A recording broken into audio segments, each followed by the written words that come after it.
Welcome to Talking Points. I'm Esme Murphy. We are talking government shutdowns. We're going to take a look at the threat of imminent shutdowns on both the federal and state level, and we'll take a look at the larger picture of why these threats keep happening. For the immediate threat, the U.S. House on Tuesday narrowly passed a $1.7 trillion spending measure, sending it to the U.S. Senate. The measure keeps the government funded through September 30th at fiscal 2024 levels, while increasing military spending by $6 billion.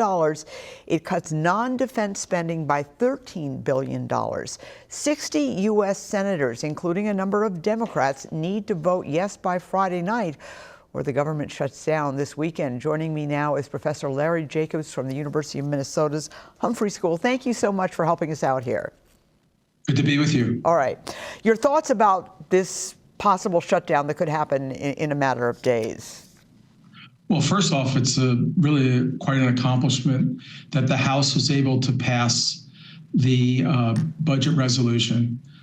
They had literally just one vote to spare, and the Republicans unified around the budget resolution. Of course, Donald Trump threatening to unseat from the Republican nomination any Republicans who voted against it helped a lot. So that's a big accomplishment, and I think that increases the possibility of avoiding the government shutdown. But as you said, the work now really starts in the Senate. And there's quite a debate among Democrats as to whether they should support this budget resolution. Many of them oppose what's in the resolution. They're also very concerned that whatever they approve will be rewritten by Donald Trump, as he's been doing over the last several months. Okay. So a lot of uncertainty there. If it doesn't pass, it'll be because the Republicans who are in the majority in the Senate were unable to get enough Democratic supports to overcome the filibuster. Okay, and it's a little confusing, and you got to figure out the math. But Rand Paul, who's a Republican, has already said he's going to vote against it. So that means you need 7 to 8 to 9 Democrats lined up, ready to vote yes. It seems to be, and that's because of Senate rules, we should say. Senate rules require that 60 threshold in this case. The issue, as you mentioned, was, does it give too much power to Donald Trump? What I'm reading is that Democrats are concerned that not only will it give too much ability for President Trump to rewrite it, but also it gives him unlimited authority in terms of flexibility on how to do the spending. And isn't that the whole issue right now, that President Trump, according to his critics, according to Democrats, not Republicans, they say that President Trump is really stepping out of bounds in terms of his executive powers?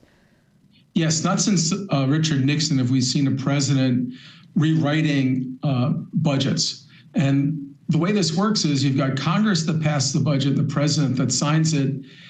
That's the way it's always been working. But with Richard Nixon and now Donald Trump, they just said, thank you very much for the money, and they're deciding where to put a freeze on spending, where to put the money, and which workers to fire. And obviously the Democrats find that quite objectionable, and they're asking now, why should we pass a budget that Donald Trump will do what he wants with it and ignore the legislation we're voting for? Also, there seems to be a lot of nervousness about the role of Elon Musk and his decision-making in terms of what gets spent and what doesn't get spent, what gets cut, what doesn't get cut. Doesn't that put more pressure on Democrats to vote against this? There is tremendous pressure from the Democratic activists to vote against the budget resolution that's come out of the House of Representatives. They see this as a test about the Democratic Party standing up to Donald Trump. So in past times, we've had a kind of up or down vote on government staying open, but it's much more complicated this time around because of the actions that Donald Trump has been taking as president, and particularly his unilateral decisions about the appropriations by Congress. All right. We're going to put up a graphic here that shows what's going to close, what's going to shut down, who's going to temporarily lose their jobs in the event of a federal shutdown, and also what's not affected. Not affected would be the U.S. Post Office Service, Social Security checks, Medicare, Medicaid payments. The last federal shutdown was under President Donald Trump, and it lasted 35 days, which was a very long time.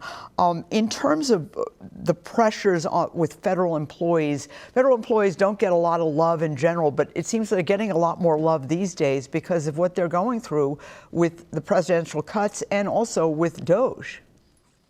Yes, there's no doubt that the Democrats have been rallying around federal workers, tens of thousands of which have been fired and put on leave by Elon Musk's so-called DOGE and Donald Trump's executive orders.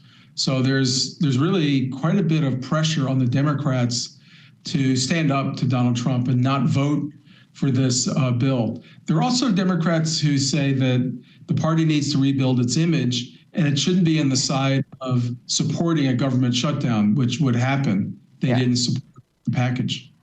Do you think that this is going to keep, even if we get through this hurdle, do you think this would fund the government through September? Are we going to keep seeing this under the Trump presidency? The second to last shutdown was actually also under President Trump for 3 days in early 2018. Yes, I think this is going to be a pattern we're going to see about the fights over budgets. And in fairness, when the Democrats were in the majority in Congress, the Republicans held up their budgets, and there was quite a bit of fights over it. So this is kind of standard procedure. I would say it's more intense this time around because of Donald Trump's presidency. In terms of, let's talk about the state of Minnesota, because once again, we're hearing threats of a government shutdown. The state legislature this year, this is one of the budget years. Every other year it's a budget year. They've got to pass a balanced budget by the end of the legislative session, or else they go into special session. And they've got to have a balanced budget by July 1st. Otherwise, the government shuts down on July 1st. What do you see happening here? Because there's not a lot of agreement, and the margins are even narrower than they are at the federal level. Yeah, the bottom line in Minnesota is that the House of Representatives is tied 67-67. That means that you've got to have bipartisanship. And so far, we've seen no sign of that. We've seen the Republicans, when they've had the chance, pushing an agenda that's pretty familiar from Donald Trump, including cutting back on the diversity, DEI programs in education, and other steps to cut back on spending. So it looks at this point that we have some very locked in partisan members of the Capitol who are not in the mood to compromise. Now let's add in a few other factors, one of which is that the budget forecasts are coming in and showing that Minnesota's current and then future is looking darker and darker. In fact, in 2 years, the projection is Minnesota have a $6 billion deficit. So that's hanging over this session as well and creating some real anxiety among both parties.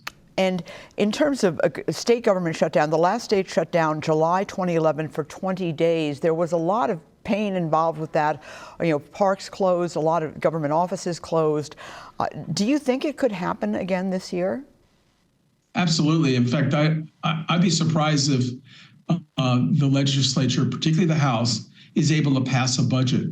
A 67-67 tie means that any one legislator can cross the line. But party is so strong that it's keeping each party pretty unified. So it's going to be a test of party loyalty. And remember, we don't really know yet what the consequences of what's happening in Washington. If Republicans decide to, let's say, cut Medicaid spending by 10%, that would all of a sudden carve a $1 billion hole in Medicaid spending in Minnesota, and that would need to be tackled. So there's just a lot of unknowns in a period of very intense party disagreement. And that you mentioned that Medicaid spending, I mean, that you're so right, that is looming over us, and it's more than $1 billion per year. So we'll have to see what happens with that. Larry Jacobs, thank you so much. We really appreciate it. That does it for this edition of Talking Points. Please email me with comments and suggestions at esme@cbsnews@cbs.com. Thank you so much for watching. I'm Esme Murphy, WCCO News.